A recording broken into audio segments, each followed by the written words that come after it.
sure we'll see how when it joins together. Not so much so on that side. The ring groove, which I think we're all agreed now is for some kind of timber wall, not necessarily a roof supporting wall, but some sort of wall coming through here, which must come around this way through here. And I think, although I haven't really looked at it very carefully yet, but the people who are working on this side here today should have an idea. There seems to be a lot more big stone in this area around here compared to here. This still looks like quite a nice stone rosetted edge to the apron for the structure of the house, for the platform, but I think if there's an entrance anywhere, it's going to be pretty much here. That stone on end is something to do with it, yeah? And these here, which are much bigger, could be some sort of, not necessarily steps, but some sort of ramp or approach up to the entrance to the house. There's one interesting stone, potentially interesting stone here, well, here, which looks as though it might be reused something else. Looks to have a carved edge on it and be very straight down there, but I don't really want to go too far, be drawn too far on that, so I'm not going to say to camera that it might be Roman, but it might be. But if it is, then it messes up what the other things that we're thinking about this side. There was a piece of glass. Where did that piece of glass come from? I got the glass and the whetstone just here. In there. Yeah. Right. And they came from down there. A nice whetstone. Do you want to pass them round? Not my camera case. Could be a bit of glass. Could be a bit of Roman glass. Or it could be some of that period glass. I don't know. Experts will tell us. Thing about archaeology is, I've said before, whatever you find somewhere in the world, there'll be an expert on it. Sometimes lots of experts on it, but there'll be an expert somewhere on 1 inch wide, kind of like 5mm thick bits of green glass with bubbles in. Whether it's Roman or not.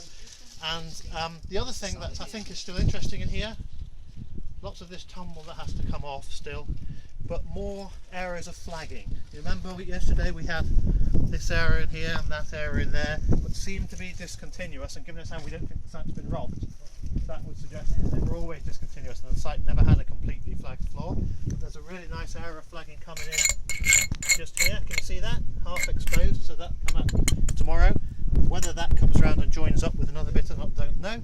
We were speculating that maybe there's more flagging close to the entrance, which would be obviously walked over more and take more of a hammering and maybe gets resurfaced more so than the other areas of the house.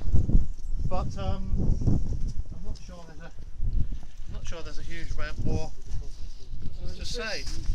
This bit down here, right. which comes off the platform bank, come round like that, but then there's this block coming off in here, which actually is part of a bank that we can trace under the wall, comes out on the other side, and then literally goes off in that direction, and it comes back as that bank up there. And what it looks like at the moment, as if this bank is defining a small courtyard associated with this house and possibly the house that we're not excavating. Front garden. The front garden, yeah. It's conservative.